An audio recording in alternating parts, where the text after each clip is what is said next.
Well, welcome today. I'm so happy to see so many people here to the city's community workshop on redistricting 2021/2022.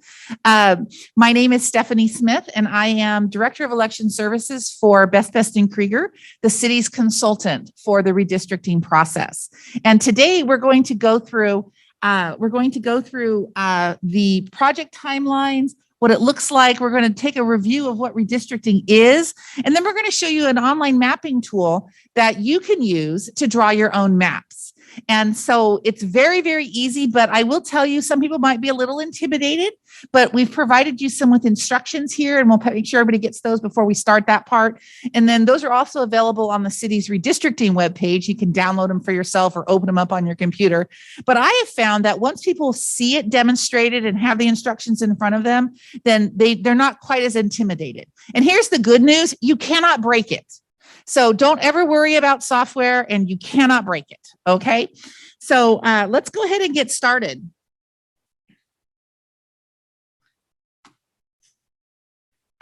And it's not letting me advance anymore. Okay, so, perfect. Okay, so the redistricting process, right? Council members hold terms that are 4 years in length, and the city transitioned to districts in 2016. The very first district-based election was in 2016.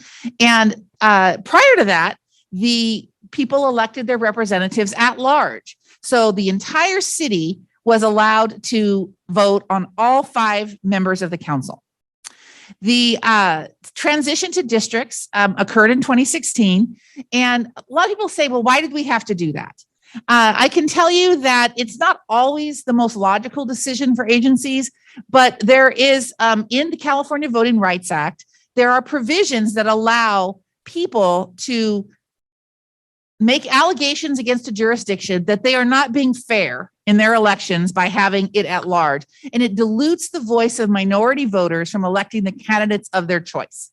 Whether there is merit to those allegations or not isn't really the issue. The Voting Rights Act has provisions that make it really, really easy for plaintiffs to force this transition.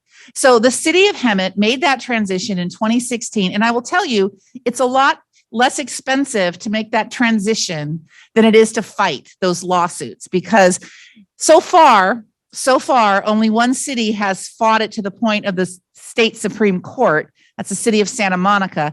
Every other city that has fought it has given up at some point along the way. And for example, the city of Palmdale, they fought it in the beginning, and then they gave it up, and they still owed $7 million in damages and fees to the attorneys. So it's a lot less expensive for agencies to just make the transition when they're served with one of those demand letters, right? So what happened was the city transitioned in 2016, and districts 2 and 5 are going to be on the ballot in 2022, and districts 1, 3, and 4 will be on the ballot 4 years from now, or 2 years from now in 2024.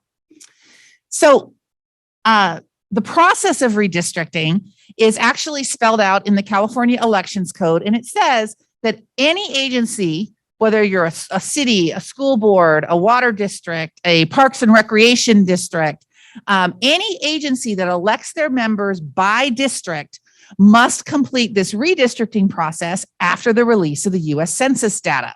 So every 10 years after our census, we hold the redistricting process to go through. And you want to look at your population. How has your population grown? How has it changed over the last 10 years? Now, I realize Hemet just did this 6 years ago now. However, you use data from the 2010 census. So even though the process is fairly recent, you still are required by law to use the census data. So you were already 5 years behind the game, right, in terms of drawing your boundaries. And so we look at the new population and we determine, has the population shifted or grown or changed to the point that it no longer meets the thresholds that are permissible under law? And I'm going to go over those in just a minute. But the process that's spelled out is 4 public hearings, a minimum of 4 public hearings. And then the city can also go above that requirement and hold workshops, additional meetings, whatever they can accomplish to engage the public and let you know that this is going on. Now, people say, well, why do they do that? Well, because the law requires that we let people be an active participant in redistricting. This is the heart of our democracy, how we elect our representatives. And for once, the legislature got it right. They allow the public to come in, be an active participant, and number one, comment on the current maps, comment on proposed maps, submit their own maps if they want. But we really want to hear from you. We really need to know, we meaning the city council, how do you feel about how your council representatives are being elected? So the first public hearing, you have a first public hearing, which is kind of an overview of the process, a little bit of what I'm doing now. If a city directs their staff to draw new maps, then you might do that between the first and second public hearing. The second public hearing, you're going to continue to discuss what we call communities of interest. And those are neighborhoods or parts of town that have shared characteristics. They could be economic, they could be ethnic, they could be around a school, they might be a homeowners association, you might be a gated community. Those are all communities of interest in the sense that the people in that area share an interest. They share some characteristic that makes it sensible to keep it together in one district, right? And so then you're going to send your consultant off to perhaps draw draft maps. You'll set a deadline for the public to draw their own maps. And you might say, well, why do we have to do that? It's really not a deadline under the law, but it's a practical deadline for letting the public know that if you get it in by this date, I can turn around an analysis of that before the next council meeting, right? You could bring a map to a council meeting and say, hey, what about this one? And we would certainly look at it, but then it's going to take additional time just to analyze it to make sure that it meets all the criteria. So then you have a third public hearing where you'll discuss or revise if they want any draft maps. And then that fourth public hearing where the council will adopt a map. Now, I'm going to talk a little bit about what goes into a map in a second, and why the council may actually readopt the existing map. But before we get there, I want to show you this. The rules for redistricting, they're really threefold. The first one is federal law, and it states that the districts must be equal in population. Now, what does equal mean? The Supreme Court has ruled that 10% deviation between the least populated district and the greatest populated district is permissible. So if you're in that 10% spread, then it is a legally compliant map. And it says that the districts must be populated equally because it's one person, one vote. And I will tell you, this stems from the 14th Amendment to the U.S. Constitution. It is a non-negotiable requirement. And for those of you that may not remember, yes.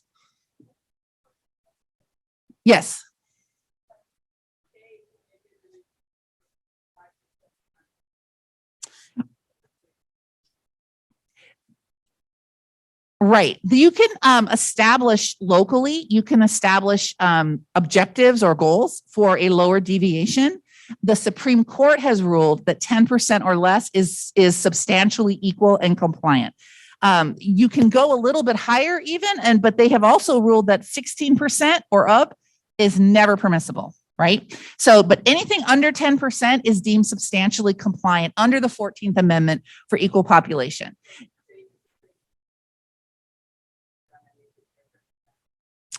To my knowledge, no. To my knowledge, no.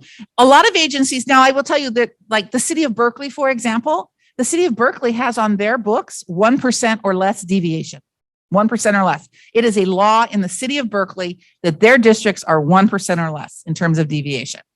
But that's a local agency by agency. The U.S. Supreme Court has ruled 10% or less is substantially compliant under the 14th Amendment. Now, the 14th Amendment is really important because it stated that we will count the whole numbers of persons for the purposes of representation. It's what did away with the 3/5 compromise. So it's very important that we honor the 14th Amendment. It's a non-negotiable issue. the whole number of persons and equally populated. So then we go to the Federal Voting Rights Act, which deals with the rights of minority voters to elect the candidate of their choice. We cannot racially gerrymander districts to deny minority voters the chance to elect the candidate of their choice. Now, if the minority population does not rise to the level that we could draw a district that is 50% plus one in terms of representation under a metric called CVAP, which is citizen voting age population, then we are not required to draw that district because we can't without violating some of the other principles, right? Where you have gerrymandered districts and crazy looking shapes and things like that. You see a lot of this in partisan states, in partisan races, where they will gerrymander districts to deny or to create advantage for one party or the other, right? And so we cannot do that under the Federal Voting Rights Act, but we are required to look at the possibility of creating compact districts that represent a 50% plus one voter majority minority district. So once we look at the federal law, then we move to the California law, and this is codified in the Fair Maps Act, which was not in place when you did your transition to districts. The Fair Maps Act was adopted in 2019 and became effective January 1 of 2020. So it was new. It wasn't in place when you drew your initial maps. It requires that the districts be geographically contiguous, that we respect the integrity of local neighborhoods, that the map have easily identifiable and understandable boundaries. We use local landmarks, we use major streets, we could use a wash or a creek or a freeway if we had one. We can use those to divide districts, but they need to be easily understandable. The average person without any understanding of the law can look at it and say, oh yeah, I understand why they did that. They kept the mountain together, or they didn't split the district right along the center of a residential street, right? To the best of their ability. And then lastly, they need to be compact, meaning shapes that make sense, squares, rectangles, triangles, things like that. Not these crazy, goofy, ink blot type shapes. To the best that your geography allows you to. Now, you'll notice that the city of Hemet's current boundaries, I believe it's District 5, has a lot of jagged edges on the side. That's because the city's geography has jagged edges on the side. You can't help that. And District 1 also has some at the top because the city's geography is laid out that way, right? So you can't obviously take in property that doesn't belong to the city and have those voters vote for your city council. Then once you've looked at federal and state law, then you look at these other traditional principles. Number one, we want to minimize the number of voters that might get moved from one election cycle to another. As I mentioned, oops, where'd it go? I just passed it. Okay, so districts 2 and 5 are up this year. If we were to shift voters between districts, we would really not want to move anybody from 2 or 5 into 1, 3, or 4, because it's going to push them back 2 years, right? Which means it's going to be 6 years since the last time they voted. They voted in 2018. If they have to go to 2024, that's a 6-year gap. We want to minimize that to the extent possible. Now, it's okay to move voters from 1, 3, and 4 into districts 2 or 5 because they're accelerated. They don't have any of their rights denied or pushed back. So that's not an issue that we worry about too much. But we really want to do the minimal amount of deferment that we can. So we strive, if we adjust boundaries, not to move them from 2 and 5 into 1, 3, or 4. So the next thing is you can look at future population growth, but really not really. It has to be, if your population is balanced now and you can balance your districts with the population from the census and not violate any other principles and all of that, then you don't really need to consider future population growth. If you're having trouble balancing your populations, then you can look to projects that have, number 1, been approved, number 2, have permits pulled, and number 3, either have sticks out of the ground or have a timeline in the next year to have sticks out of the ground, right? So you can consider it, but under very, very limited circumstances. And then the last thing is we want to try and preserve the core of the existing districts. We want to try and keep the shapes as close as possible to the existing districts. And that's because you're all familiar with your district. You're familiar with your council member. You're familiar with the people that vote at your precincts usually. And I know so many people have now shifted to vote by mail, and they've just adopted new legislation that makes it possible for every voter to be a permanent vote by mail ballot. And so it will really decrease probably the number of in-person precincts, but it's also increased participation in voting as well, right? We've had a lot more people voting since it's been a little bit easier to do that without having to take time off work and all of that stuff. So, but the goal is to preserve the core of existing districts. So this is what your existing districts look like right now, and there's copies on the page for you. And then this is a lot of numbers, a lot of statistics, and I want to explain what they mean to you. But the most important thing is this number right here. Your current total deviation is 8.65%.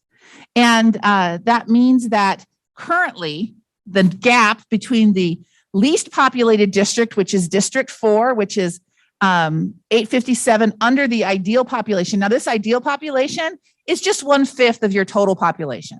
So you take your total population of 90,000. Who knew Hemet was at 90,000 this time? You know, I have lived in Riverside County for the last 34 years, and I live in Lake Elsinore, and I had no idea that Hemet was now at 90,000 people. When I moved here, there were not 90,000 people in Hemet. There were only like 10,000 people in Lake Elsinore. But yeah, it's just crazy. And then your ideal population is 1/5 of that, right? Because you have 5 council districts.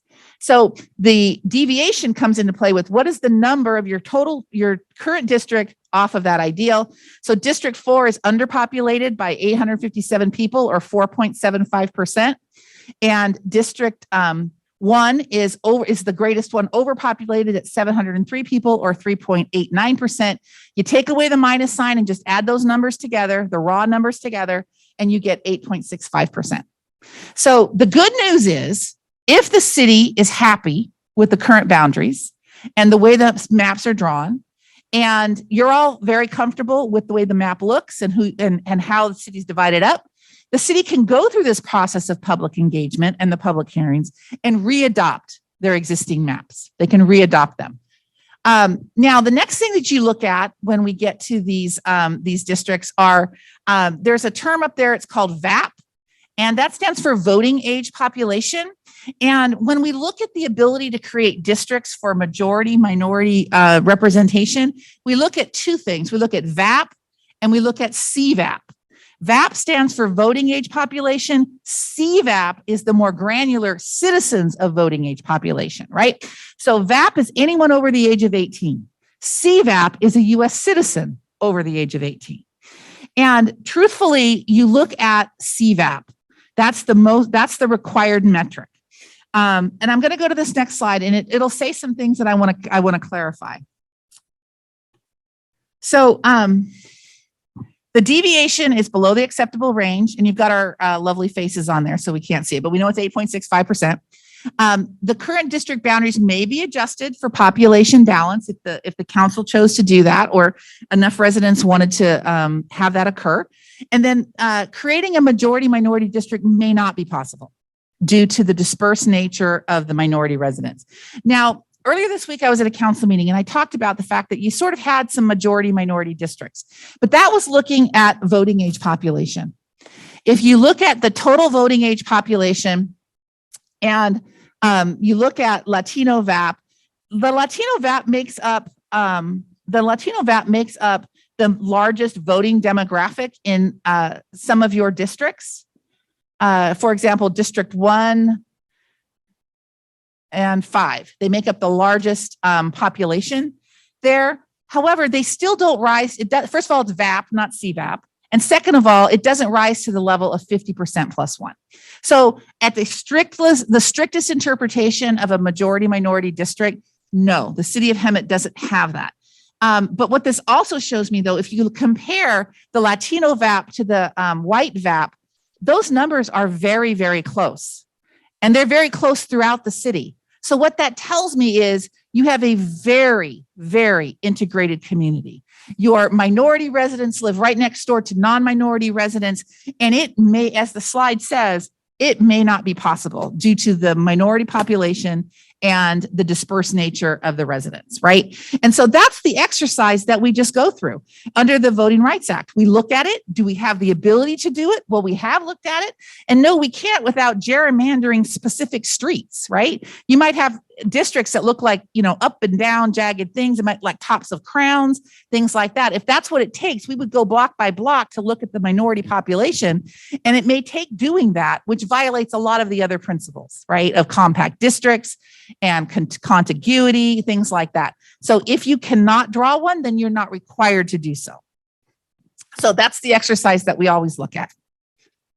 So when we draw maps and when a person submits a map, if you wanted to, these are some of the preeminent considerations. These are the things that are non-negotiable. First of all, they have to be equally populated, that one person, one vote. So you want to keep it within that 10% or less deviation.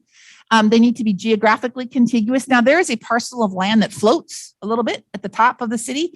If you look at the existing map, it's in the green district, District 2. It's a little tiny parcel that floats up there. It's not contiguous. So obviously we can't have a contiguous District 2. But if you don't have those little islands, then yes, your districts need to be contiguous. You can't have islands floating around. And then lastly, you want them to be as compact as possible. You want them to be as geographically compact as possible. Now, then we move on to the communities of interest and the important considerations. First of all, again, we look at physical boundaries, artificial or natural barriers. What roads, rivers, railways? Are there school districts that you might want to keep together? Like maybe elementary school communities, master plan communities, things like that. And then also you can look at, as I said, school attendance areas. Is there a special district, like a small special district in your city that's in one area of town? If we could keep that special district together, that's nice if we can do that. If we can't, because it covers, half the city or the whole city, like the water district. If you had small water district in one area, you would want to try and keep that together in one district. But if you can't, then you don't do that. And then lastly, are there any federal, state, or county divisions? Are there any Native American lands? Do we have an Indian reservation? Do we have, if the population in that area is small enough to be contained in one district, you would want to try to contain that in one district. So those people aren't split in terms of their representation. But again, those are important considerations. They're not the non-negotiable preeminent considerations. So lastly, on communities of interest, they're not political affiliations. So we can't draw districts that are, okay, this is a Republican district. This is a Democratic district. This is an independent or a Green Party district. We can't do that. And then lastly, incumbents' residencies. Where we can give consideration to continuity of voters' wishes and continuity of leadership, it's something that you can consider. Where the incumbents live, their neighborhoods, you can draw a map that might represent or recognize each of the 5 current council members. But I don't necessarily have to go up and pick up their neighbors and their bowling club and all of that around them as a community of interest. We don't consider that as a community of interest. Where do we get our information? Well, first of all, the demographic data from the U.S. Census. That's the most important thing. That's what's required under both federal and state law. And normally, and the reason I call this the 2021/2022 process is that we would normally have done this last year. The census data is required under federal law to be released on April 1 of the year following the census. So you get it April 1, you can start your process. You have all summer long. The deadline is in April of the following year. You've got lots and lots of time. Well, there's this thing called COVID-19 that shut the entire country down. And the census workers had a delay in collecting the data. And then once the data actually did come in, they had a delay in analyzing the data because we were still in 2020, very much shut down. And it was pre-vaccine. And so it took a really long time to get the data. So April of 2021 is when we expected it. It didn't arrive until September 27th of 2021. So we couldn't start doing anything until September 27th. And then, a lot of agencies have a lot of other things going on. The good news is that there's still plenty of time. The deadline's April 17th, and the city of Hemet is certainly not behind the curve by any stretch of the imagination. Everybody is in the same boat. Everybody is trying to get this work done in this kind of short period of time. So we look at that. We take public input. So we'll look at the data, what you guys tell us at the public hearings, what you guys share today, what we hear at those hearings and any other workshops that may be held, or any letters you send or emails that you send. We take the public input. And then in the absence of public input, or a lot of public input, if we're trying to draw maps, if we've been directed by the council to draw maps, then we're going to look to staff and we're going to say, tell us about this neighborhood here. It looks like it might be a gated community. Is that true? Or are there any areas that from your experience working with the community that we should definitely make sure that we keep together? Right? So what types of things like that? And then lastly, we take input from the city council. What do they want to see? They've been elected by the residents to represent their best interest. And so it's their job to make this final decision. And so we definitely listen to their input. So at today's workshop, I really wanted to just go over this redistricting process.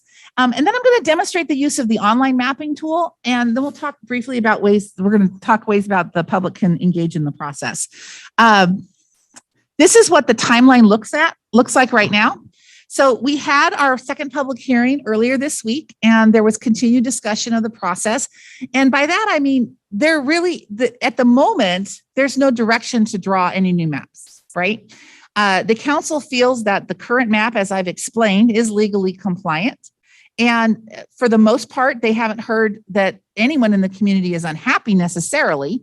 And so they wanted to just further engage you, hold this workshop, put a public mapping tool on the website so that people can submit some draft maps, but didn't necessarily feel that they wanted to change things a lot at this point. So let's hear what you have to say, right? And so at the third public hearing, any maps that are submitted by the public will be evaluated, and I'll have the same demographic spreadsheet for the map that comes in from the public, and we can go over it. And then the council then can select a preferred map. They can say, you know what, I kind of like that map. That's a really good map. I think that let's look at that. I really want to do that. And then either they can ask us to revise it slightly, or they can say, you know what, that is a better map than our current map. Let's pick that. And then we come back at the fourth public hearing with that final map, and then the ordinance that will approve it and put it into place. And so if we need more time, if they still, if there's a lot of dialogue, there's a lot of discussion, if the council cannot reach a consensus necessarily on a preferred map, we can hold additional public hearings. We can hold additional meetings. The only hard and fast rule is that we don't blow that April 17th deadline. Very, very important. If we want them in place for 2022, we don't want to miss that deadline. So that's how that works. I want to talk really briefly about how you can be involved, and you're doing it right now. You're here, you're listening. I hope that you go back and tell your neighbors that this is going on. I hope that you share some of the resources. Did you print instructions for mapping? Okay. So I'm going to jump now to, is it Google? Okay, awesome. Oh, I don't see it. Boop, boop, boop, boop, boop. Okay, yeah, thank you. I'm going to show you how the mapping tool works, right? It's really, really not that hard. It might seem that way, but it's not that hard. Absolutely. I'm going to ask the city clerk to do that. I am, as I said, I'm a consultant for the city. And so I'm going to, and I don't want to mess anybody's names up properly. So my name, and I didn't realize you came in after I started talking. So thank you for that. My name is Stephanie Smith, and I am Director of Election Services for Best and Krieger. I'm the city's demographic consultant, but I'm going to have the city clerk introduce other city staff. Thank you.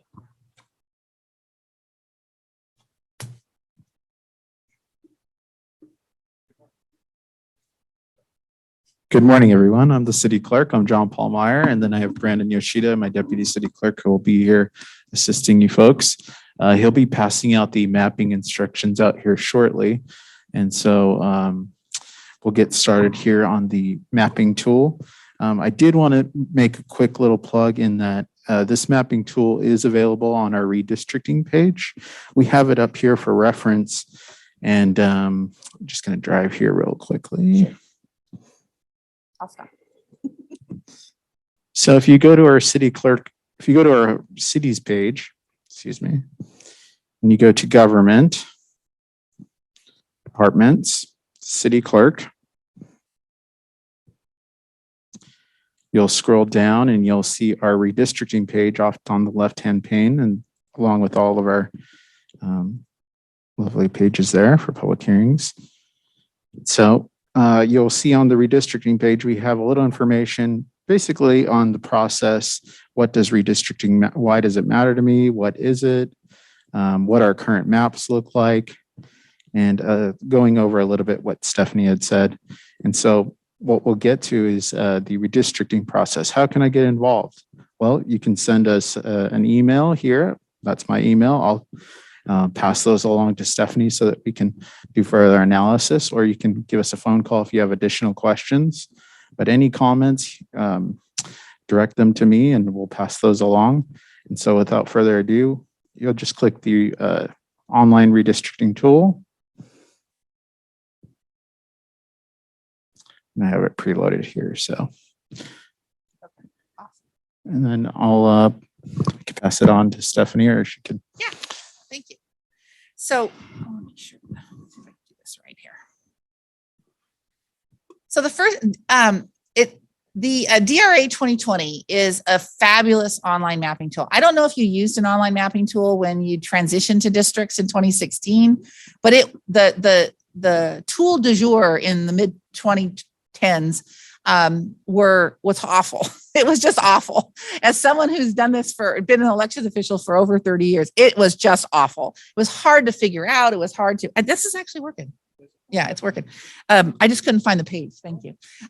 So it's actually really, really great. I mean, it was, that tool was awful. I think we're both trying to move it at the same time. Yeah.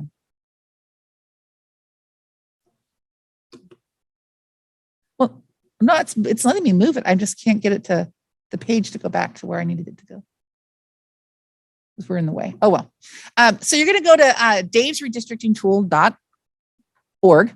And the first thing you need to do is create an account, right? And so you would click the sign up button right here. And then you're going to enter an account right there. And the city clerk's going to enter his password for me.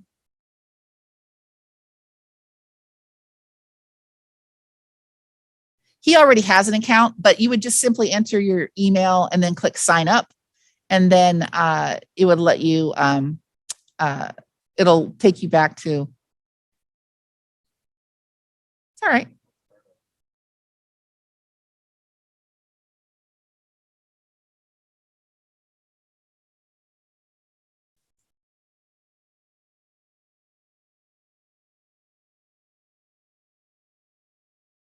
There we go. Okay. So once you've created an account and you've logged in, then the next thing you want to do is you want to find the template that I've already made for the city of Hemet. So you go up to these bars right here. You don't have to pick a state, John. You go up to the bars right here. You know what? I think I'm gonna have you do it. It's not clicking for me. So, yeah, let's do that. Is it that mouse? Yeah. Okay.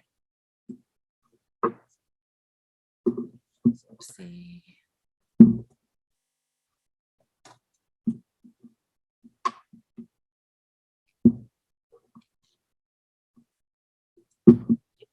Awesome.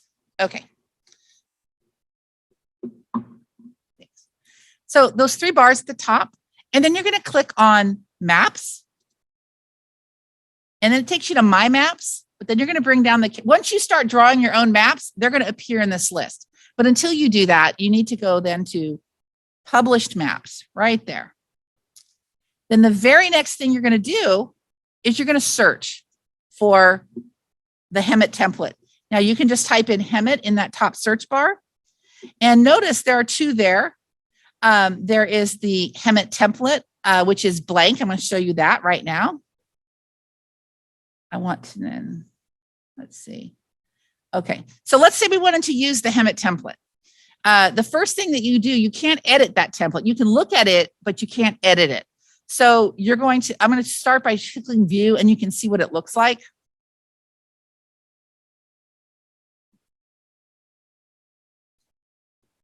Takes it a second to load the very first time. There are a lot of data layers involved in these maps, so it does take a second to load, and it also depends on internet speed. So this is actually working okay, but it should load in just a second because it hasn't loaded this map before.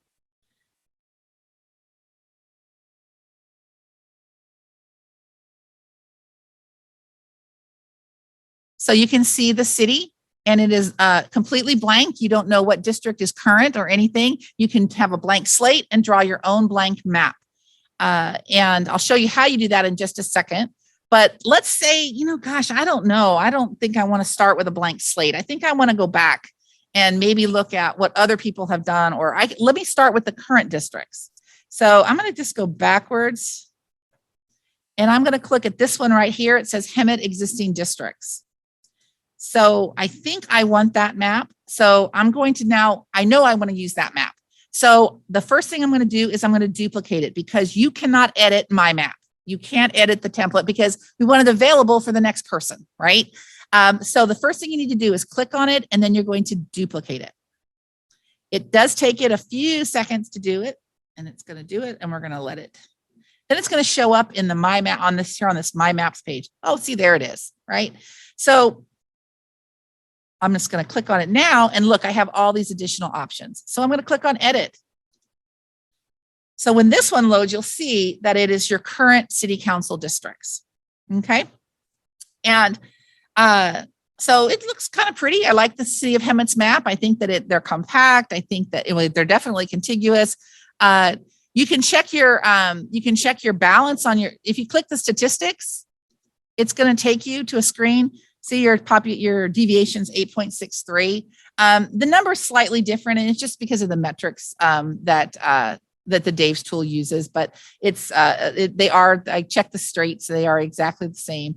But you can it'll tell you how many people, what your deviations are, what is your CVAP population. Now, this one says there are 2 majority minority districts, because you have 2 districts, District 5 and District 1, that have a 50% +1 minority CVAP. However, those are combined minority districts, right? That's going to combine every person who identifies as non-white. So it's combining Hispanics, Blacks, Asians, American Indians, Alaskan Natives, Hawaiians, and people who identify as other into one. Now that can be construed as diluting minority vote, right? Because for example, if you're Latino, you just can't use a combined district. You just can't. Not in California anyway, for sure, because it's lumping all of the minorities together and assuming that all of the minorities vote the same, right?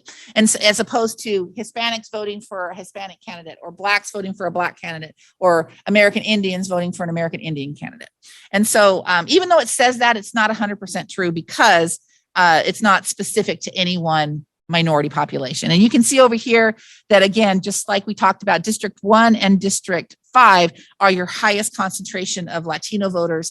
And I point out Latino voters because that is your highest concentration of minority voters in Hemet, are Latino voters. So to go back to your map, you click on map, and let's start making some changes. This is how you do it. These are precincts right here. Those are census block groups, which are combinations of lots of census blocks. The block level, however, is the smallest unit of measurement. You only have to keep census blocks together, not entire block groups. So I want to move, say this is, gosh, this is a lot. Maybe I want to move this little square into District 3. I just feel like, or maybe this square here, because look at District 2 is underpopulated and District 3 is a little overpopulated. So maybe I move this square from 3 into 2. So, but I need to make sure, I want to see if it's a census block or a block group. So you click on block, and then you click on the census block group you were talking about, and all of those little lines, it fractures, right? Every single one of those little lines could be moved individually. You don't have to take the big block. So if you're finding you're getting to the point where you're just 100 people off or 50 people off, you definitely want to go to the block level and try and move the fewest number of people possible. Now, let's say let's zoom it in a little bit. And you can see these are all individual census blocks. So I'm going to demonstrate it for you. I'm not saying we would definitely want to do this, but I'm going to demonstrate it for you. So I'm going to click on 2. And then I'm going to click on the paintbrush because I'm just going to paint those census blocks into District 2. And I'm going to click on this one. Look at that weird census block. Okay, that's kind of cool. It really brought it down from 190 something to 56. But now I have a non-contiguous island in District 3. That can't stay. So I've definitely got to pick up these guys too. So now District 2 went from 197 under to 91 over. And District 3 is just a little bit under. It was over to begin with, right? Now let's look at what that little change did to our deviation. So it really didn't affect it that much because the change was almost equal, right? So it didn't really affect it that much. Some moves that you make, let's look and see what happens if we were to move a lot more. Let's see what happens there. And the reason I didn't pick these guys up is because this is still somewhat blocky, still somewhat compact. If you zoom out and look, it's not too far. If you find yourself having to move around the map, I would highly encourage you to select the pan button, the hand, again, as opposed to the paintbrush, because you can inadvertently put a bunch of blocks into districts you didn't intend to do. So just looking at this kind of quickly, it's still relatively, compact and it's definitely connected. But let's say I'm going to put this whole block in there. And I know this is one census block. So I'm going to go back to one block group, go back to precinct. I'm just going to paint the whole thing. Paint the whole thing into District 2. Let's just do that. So what did that do? Now that's still a very compact looking map. Still looks nice. Everything's contiguous. It uses straight lines. It's all of that. But what did it do to the statistics? Now my deviation is at 27%. So we know that's way too many people to move around. Way too many people. So you go back to your map. And then you could just undo that if you wanted to do that, right? This was in 3. I'm going to just paint that back into 3. So that takes us back to, there was more. Was it this one?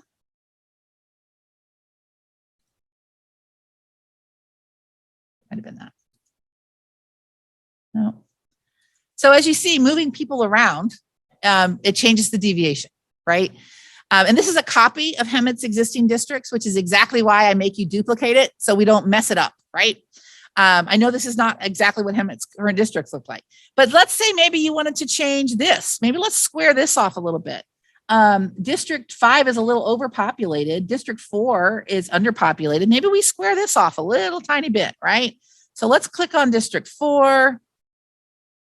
Click here, we click here. Go back to the pan. Let's see if that did anything significant to the deviation. Oh, it's still at 10.2, had a real negligible impact, right?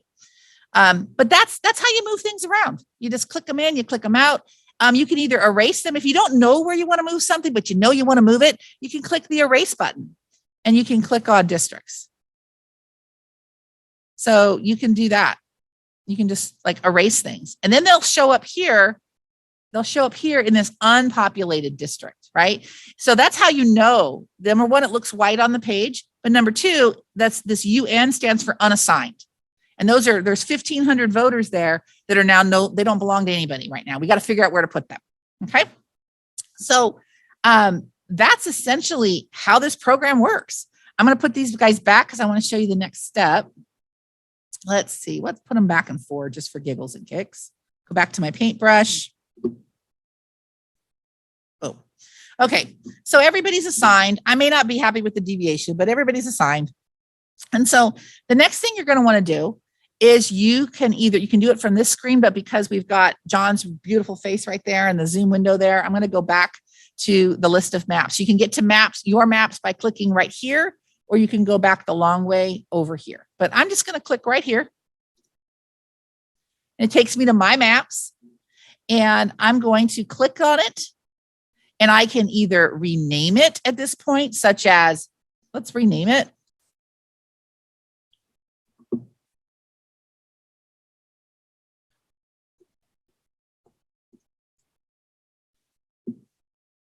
I could put a description in here.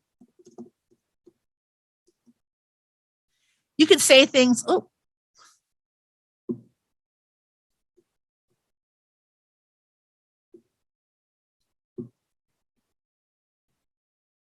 You know that thing when you're typing on a keyboard you're not familiar with? Yeah.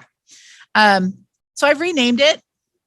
I could put a description in there like, this map keeps the Four Seasons neighborhood together, or this map has a 2.6% deviation, or this map creates a majority minority Asian voting district, whatever it is. You can put a description in it if you'd like. You don't have to, but you can, and you can name it whatever you want.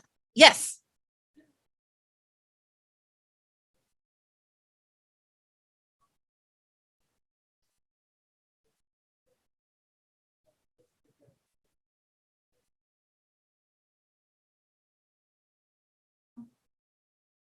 But what you can do is if you go back to the existing map, you can zoom in really tight, like to where you live, and it'll tell you. And then if you click on the blocks, the block level, it'll tell you a lot of why it's the way it is, right? Like, for example, sometimes you think, why is this part of the neighborhood in one district and that part of the neighborhood in another? It's because they're not in the same census block. They're not in the same census block. So we can split block groups, which is precincts in the app, but we can't print split blocks, the lowest level. So once you've named it, you're happy with your map, you've named it what you want, I would encourage you to always use the word Hemet in it. That just makes it easier for me to find. But you can then click on it and you can publish it. Okay. So once you publish a map, it is now available for anyone to see. It's also going to be available for anyone to see with the name on your email. You notice how you saw something that said Stephanie.Smith? That's because my email is stephanie.smith@bbklaw.com. Now it's going to be available. You're going to see it on the published map page. Maps, published maps. When I type in Hemet, see, it says JPM clerk. That's the owner of that map. But it's a public map and anybody can see it. Anybody can use it. And they could draw off of it if they wanted to by clicking on it and then duplicating it. And then they have it, they'll say copy of that map, and then they can rename it to whatever they want. Okay. Now, but let's say you've published it. Now you want to get it, you want to let me know, or you want to let the city clerk know that it's there. In the instructions, it has my email on the last page, but you do that by clicking share. And then it gives you a URL, this right here. It takes you exactly to the map. So you would copy that and then just open your email and drop me an email and paste that link into the email. And you send it, hey, Stephanie, I drew this map. I really think it's a good map because take a look. And then just shoot me that email and it comes straight to me. Or you can send it to the clerk and he'll send it to me, but my email's on the very last page of the instructions. And then I'll get it and I can open it up and I can then send it through our analysis and we'll make sure that it gets presented to the city council. Any map that is submitted by the public will be presented to the city council. So then once you're done, you can just dismiss to get out of that. If you want me to look at a map that you do not want to make public, you do that. I'm going to open this up because it's JPM's map. So let's say you want to submit a map, but you want to be a little more anonymous. Okay. My husband drew a map for the city of Lake Elsinore. He's one of those gadflies that gets under the city's skin because he's a retired public works professional who worked for a city that had a little bit higher standards than the city of Lake Elsinore. So when he sees graffiti, he expects it to be removed in a short period of time. So he calls it, he reports it. When he sees other code enforcement violations, he calls and reports them. And when they don't get fixed, he calls the city manager. And when they don't get fixed, he calls the city council. He's one of those people, right? So he drew a map He's back there smiling at me right now. He drew a map and he didn't necessarily want it to be like public for the whole world to know he drew a map. So we didn't publish it. We just shared it. So you can share a map that is not public. And the way you do that is you click on the same share button right here, takes you to the same screen.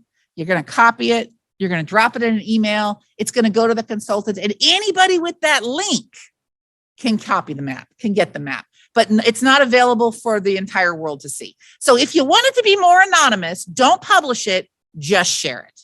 Okay, if that makes sense to you. Are there any other questions about how this tool works? So I have one more tool for you, which we don't have copies of today, but you will have, it'll be on the, yes, sir.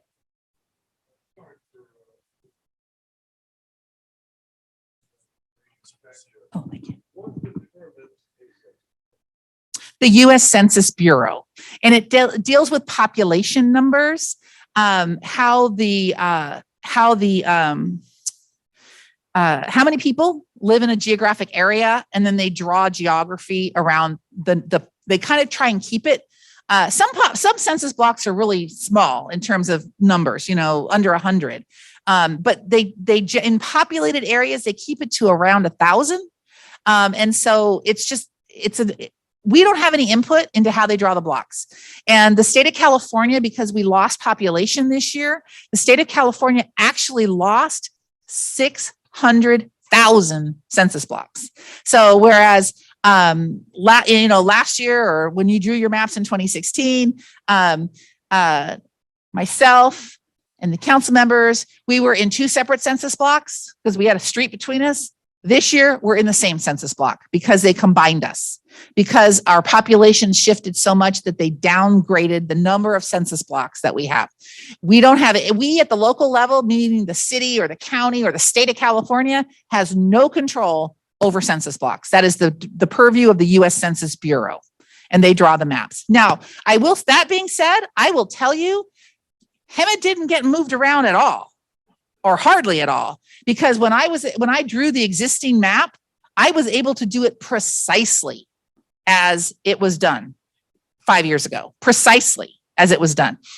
I drew a map for the town of Atwater yesterday as well, that I can't make it precise because the census blocks today do not align with the census blocks when their map was drawn 5 years ago. And your census blocks are very square. They are very, very square. There are very few that are strange, but the town of Atwater census blocks are ridiculous.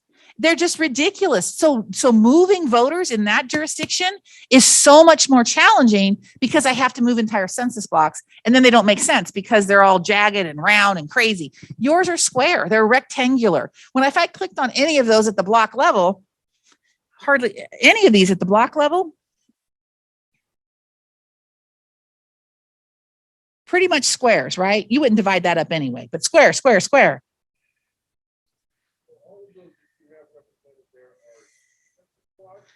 The bigger ones are census block groups, and then the smaller one, that's under precinct. If I go to precinct, that's a census block group. I was actually at the block. I started at the block, at the group, and then I went to the block. Because when I went here, so let me fracture this one for you. See, those are census blocks.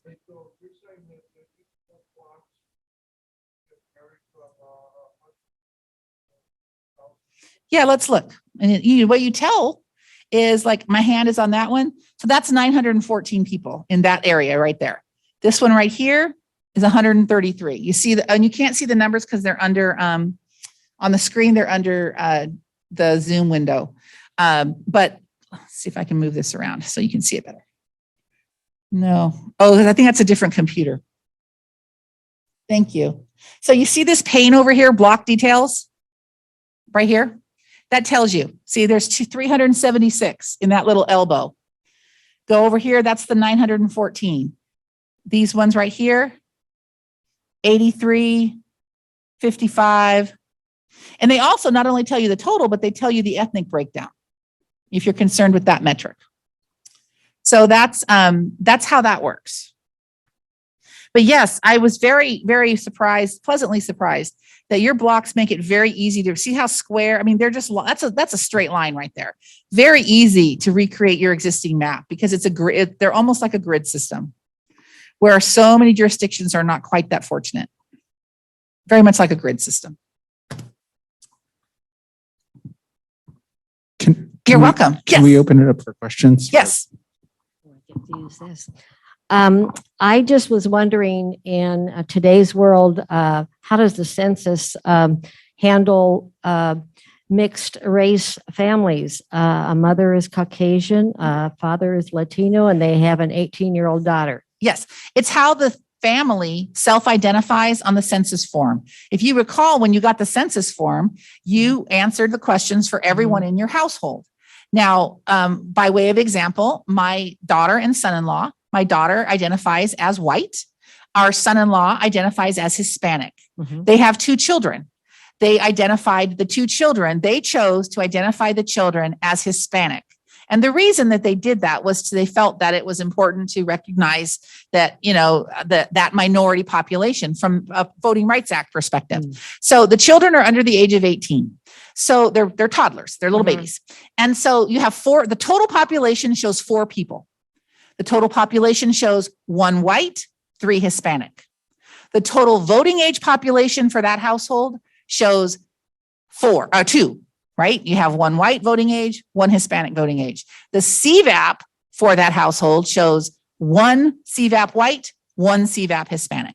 So it's how the people complete their own census form. The Census Bureau doesn't assign what your ethnicity is. It's a self-selection on the census form. Okay, thank you. You're welcome.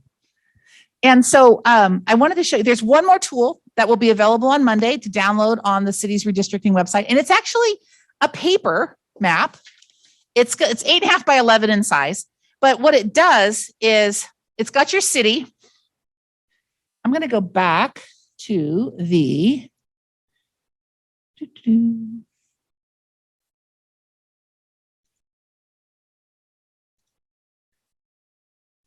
public.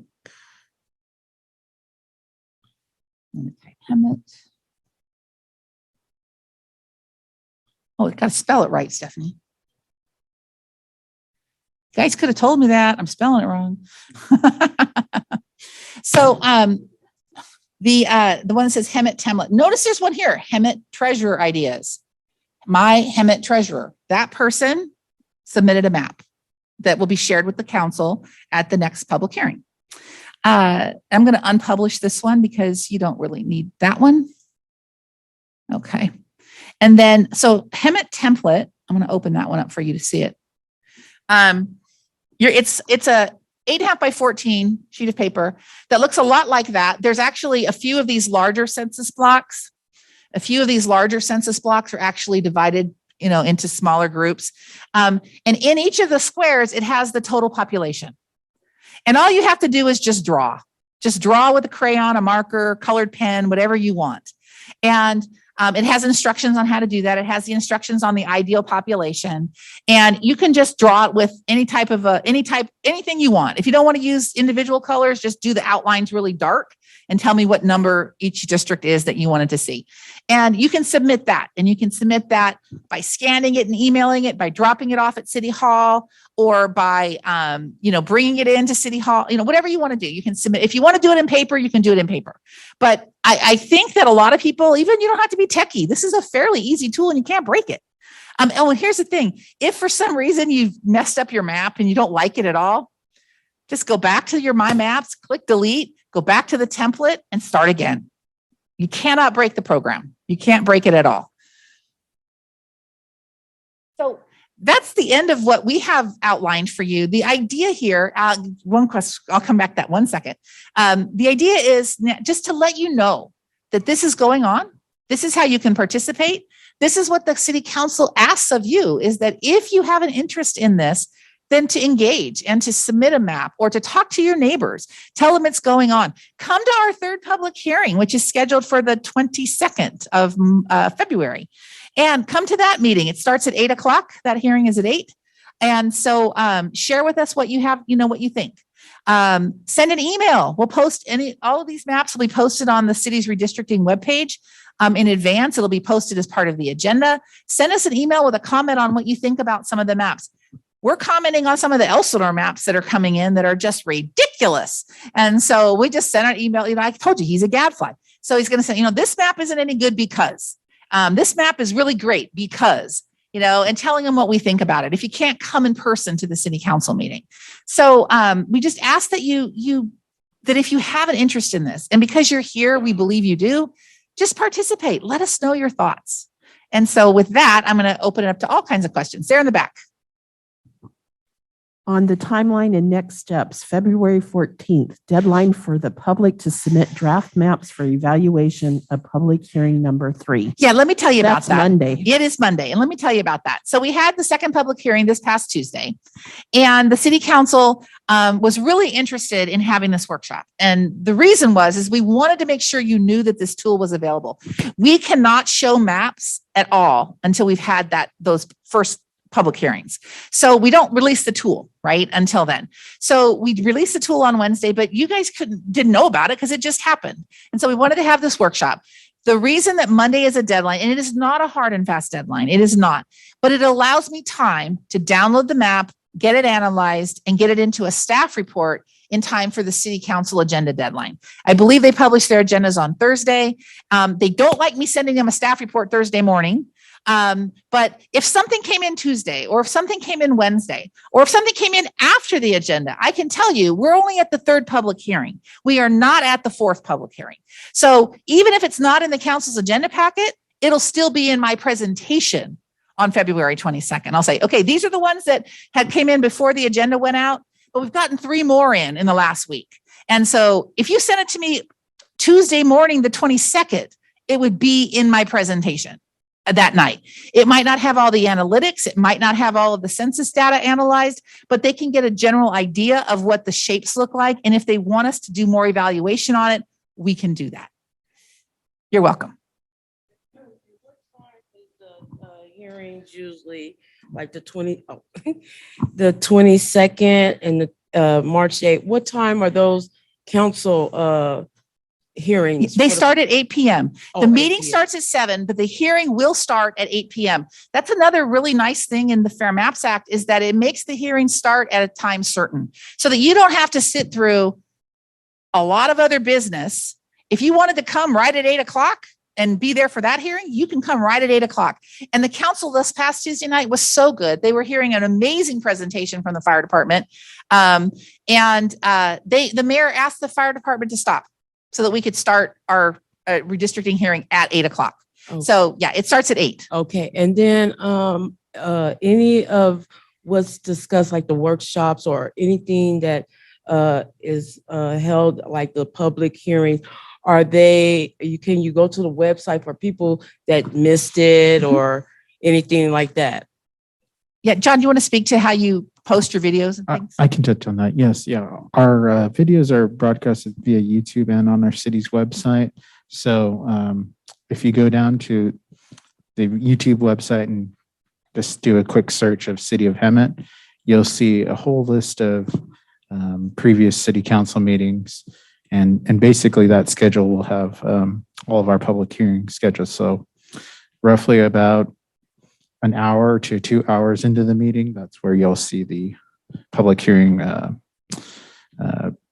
presentation take place.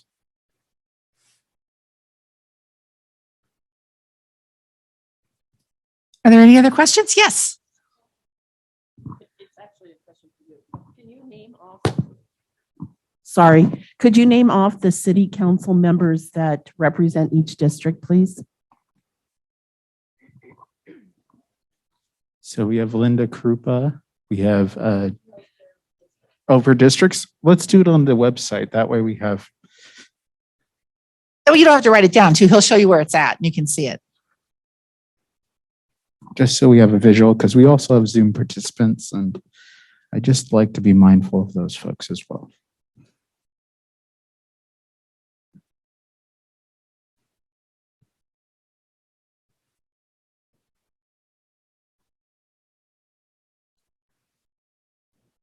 Okay.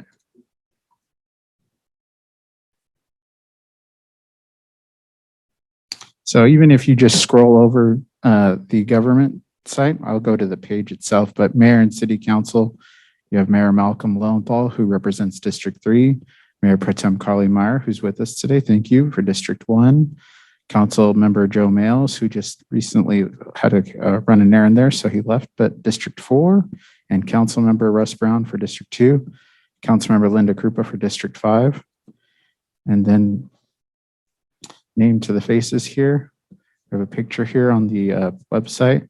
We also have their contact information if you click any one of their names there. So if you have specific questions, and or again, you can reach out to myself. I'm the city clerk, John Paul Meyer. You go to departments under city clerk. My email and contact information is there. And as Stephanie Smith mentioned, we're looking for all great input. So if you have anything related to redistricting or any questions at all, you could feel free to give me a call. My contact information is here off to the right. Or come and visit me at City Hall, and Brandon or myself would gladly take any maps or anything that you have as far as correspondence goes to send to the city council prior to the meeting. And we're pretty diligent on presenting that to the council meeting via email as soon as we can. And if you had any questions about the mapping tool or the paper map, when you see that on Monday, my email again is on that instruction sheet. You can download those instructions from the redistricting website. You can shoot me an email. You can give me a phone call. I'm more than happy to help you, especially if you, like, a lot of people, when they get in there, they think, okay, I think I remember how to do this. And then they forget something small. So they just give me a call. I'm more than happy to help you walk through it. If you need to jump on a Zoom, we can do that, or I can just walk you through the step that you're at that time. So I'm available to you Monday through Friday.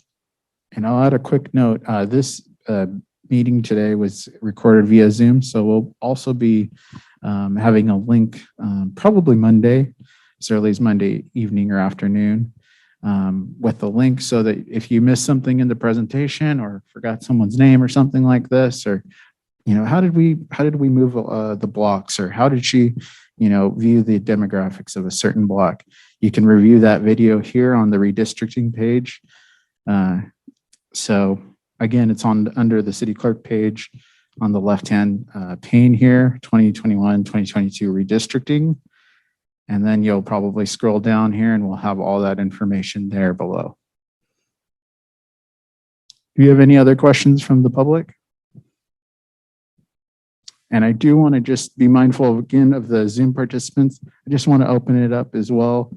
I know we have several attendees here on the Zoom call. If there's anyone who'd like to raise their hand now, now's the time to raise your hand. If you have a quick question for Stephanie or myself, we'd be happy to answer your questions. So we'll give you just a second to raise your hand. And if we see none, that'll be my concluding comments. Thank you, everyone, for coming.